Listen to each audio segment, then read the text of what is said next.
ہم ہائیڈلبرگ میں موجود بائیں جانب ایک فارمیسی کی طرف بڑھ رہے ہیں۔ لفظ فارمیسی ایک یونانی لفظ فارماکون سے ماخوذ ہے، جس کا مطلب زہر، جادو اور ادویات ہے۔ ویسے یہاں جرمنی میں فارمیسی کو اپوتھیکے کے نام سے جانا جاتا ہے۔ 800 قبل مسیح تک بیماریوں کو دیوتاؤں کی طرف سے سزا سمجھا جاتا تھا،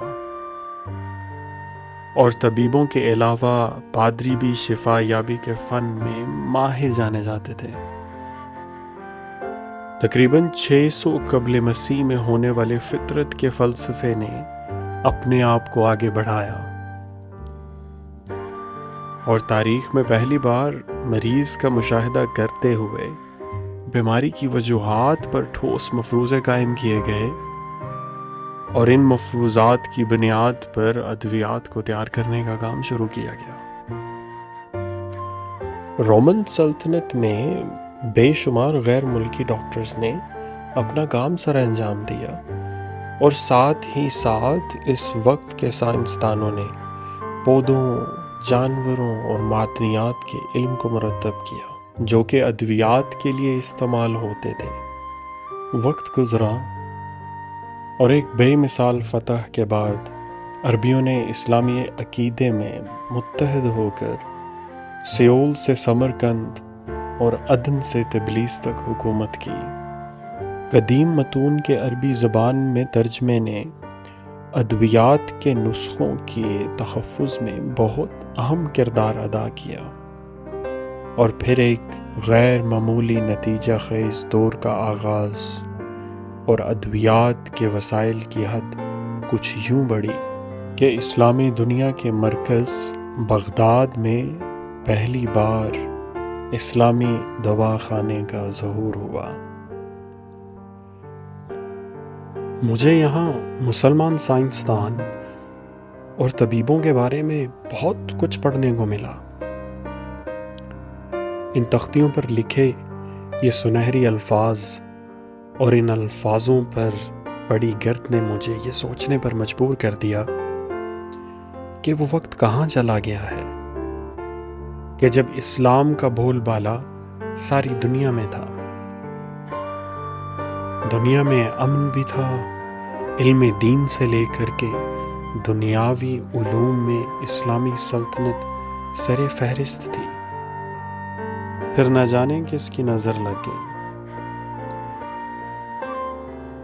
مشرق کا علم طب رفتہ رفتہ تجارت کے رابطوں اور علماء کی گفتگو سے پھیلا، جن میں الرازی، ابن سینا اور ابو الحسن جیسے نام آج بھی دیار غیر میں سر فہرست ملتے ہیں۔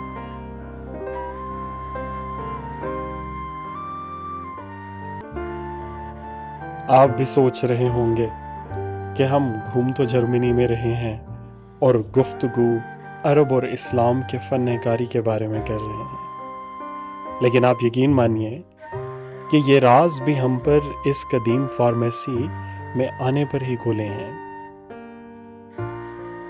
وقت گزرتا گیا، اور آخر کار 11ویں صدی تک ایک نیا پیشہ ور گروہ تشکیل دیا گیا، جو کہ عرب کے ہسپتالوں میں عام پودے، حیوانات اور معدنیات سے ادویات تیار کرتے۔ یہ لوگ سعید علانی یعنی سندل کی لکڑی کے سوداگر کے نام سے جانے جاتے تھے۔ یہ لوگ عام اجزاء کی اصلیت، خصوصیات اور اثرات کو بخوبی جانتے تھے، اور اس طرح وہ فارماکوپیا اور طبیبوں کے مشورے پر ادویات کو سرکاری نگرانی میں تیار کرتے۔ 13ویں صدی میں جرمن فارماسسٹ نے ایک گروپ تشکیل دیا جسے گلڈز کہا جاتا تھا، تاکہ ادویات کا معیار بلند رکھا جا سکے۔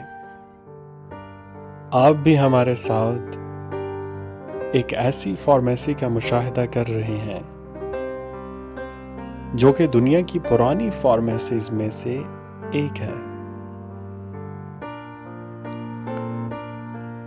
متبادل علاج جسے ہومیوپیتھی کہتے ہیں، سیمیون ہانیمن نے 1796 میں متعارف کروایا، اور آپ کو یہ جان کر حیرانگی ہوگی کہ جرمنی میں آج بھی 70% سے زیادہ لوگ اسے استعمال کرتے ہیں۔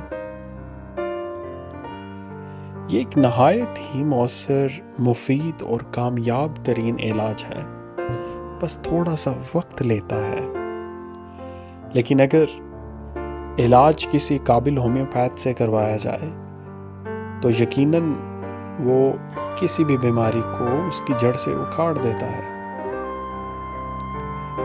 اس فارمیسی میں تقریباً 20,000 سے زائد اشیاء نمائش کے طور پر رکھی گئی ہیں۔ جرمنی ایک واحد ملک ہے جس کی فارمیسیز ہمیشہ پودوں سے ادویات تیار کرنے پر زور دیتی ہیں۔ یہی وجہ ہے کہ جرمنی آج بھی پلانٹس بیس ادویات میں دنیا بھر میں اول درجے پر ہے۔ کچھ پہلی ادویات میں سے ایک دوا جس کا نام ایسپرین ہے، یہ بھی پلانٹ بیس دوا ہے، جس کو 1897 میں ایک جرمن فارماسسٹ جس کا نام فلکس ہافمین تھا، اس نے اس دوا کو ویلو ٹری نامی پودے سے اخذ کیا۔